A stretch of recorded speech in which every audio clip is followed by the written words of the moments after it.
사랑의 모든 것을 덮어주는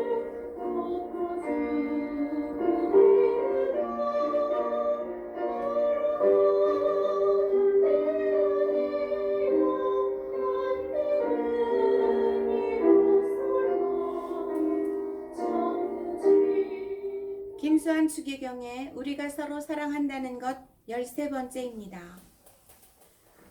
분리될 수 없는 신앙심과 조국의 제2차 바티칸 공의회 문헌에는 국제관계는 자연법과 함께 불변의 가치를 지난 보편적 윤리가 있고 그것은 전쟁 시에도 존중되어야 한다는 뜻의 말씀이 있습니다.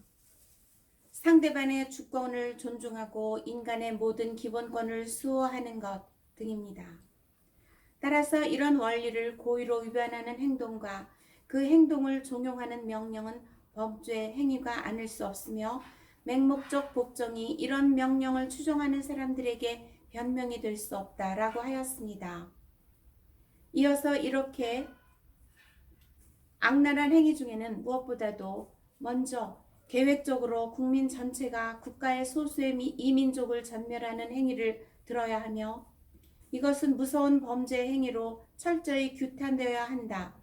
반대로 이런 범죄를 명령하는 사람들에게 드러나게 반항하기를 두려워하지 않는 사람들의 용기는 찬사를 받을 만합니다.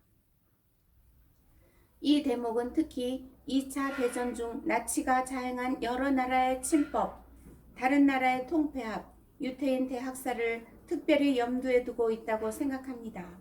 이런 경우에는 독일 군인일지라도 총통인 히틀러의 명령에 저항했을 때 그 용기는 찬사를 받을 만하다는 뜻입니다. 결코 군인이기 때문에 명령에 복종할 수밖에 없다는 변명은 성립되지 않는다는 것입니다. 이것은 교리적으로도 충분히 뒷받침됩니다. 당시 우리나라는 일본의 무력 침략 앞에 민족의 존엄을 상실하고 국권도 잃어가고 있었습니다. 나라를 구하는 힘이 임금이나 정부에는 없었고 오히려 조정은 친일 세력이 권력을 잡고 있으면서 나라를 팔아넘길 위험 앞에 있었습니다. 이럴 때 나라를 지키는 의무는 자연히 민족 공동체 성원 모두에게 있는 것입니다. 이 땅의 국민이라면 누구나 목숨을 바쳐 이 의무를 다해야 하는 상황이었습니다. 당시의 상황에서 나라를 지키는 길로서 평화적 방법은 완전히 막혀 있었습니다. 1907년 헤이그 밀사를 보내어 열강에게 조선의 독립을 호소하여 했으나 실패하였습니다. 나라 안에서 실권을 잡고 있는 일제는 신문지법, 보안법 등을 만들어 언론 출판에 대한 탄압을 가중시켰고 집회, 결사의 자유를 억압하였습니다. 심지어 나라를 지키기 위한 대한제국 군대까지 해산시켰습니다. 이럴 때 국민이 나라를 지키는 의무를 효율적으로 하기 위해서는 해외로 나가서 군대를 조직하여 일제와 맞설 수밖에 없었습니다. 안중근 의사가 간 길이 바로 이 길이었습니다. 그렇다면 대한제국 말기에 일제의 무력 침략 앞에 풍전등화 같았던 나라를 지키기 위해 이 땅의 국민들이 자구책으로 한 모든 행위는 정당방위 의거로 보아야 합니다.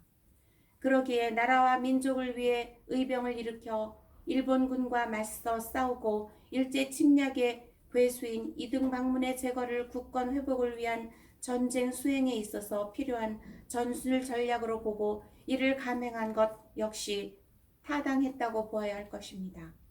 신앙심과 조국에는 결코 분리될 수 없습니다. 때문에 교회는 국가가 위기에 처했을 때에는 국가 보위를 위해 투신할 것을 권장하고 있고 국가 방위를 위한 전투 중에 발생한 살상 행위에 대해서는 단죄하지 않고 있습니다. 안중근 의사는 조국애를 실천한 독립운동의 선구자입니다. 우리가 이분의 신앙과 삶을 살피고 추모하는 것도 그 삶이 숭고했으며 그 신앙과 민족운동이 우리에게 큰 귀감이 되고 있기 때문입니다.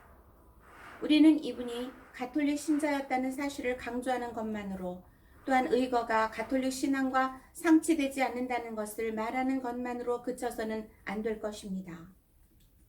이분이 갖고 있었던 불타는 신앙과 조국애를 본받기 위해 그리고 하느님 나라의 건설을 위해 자신의 모든 것을 아낌없이 바친 숭고한 정신을 계승하기 위해 노력해야 합니다. 다음 주에 계속됩니다.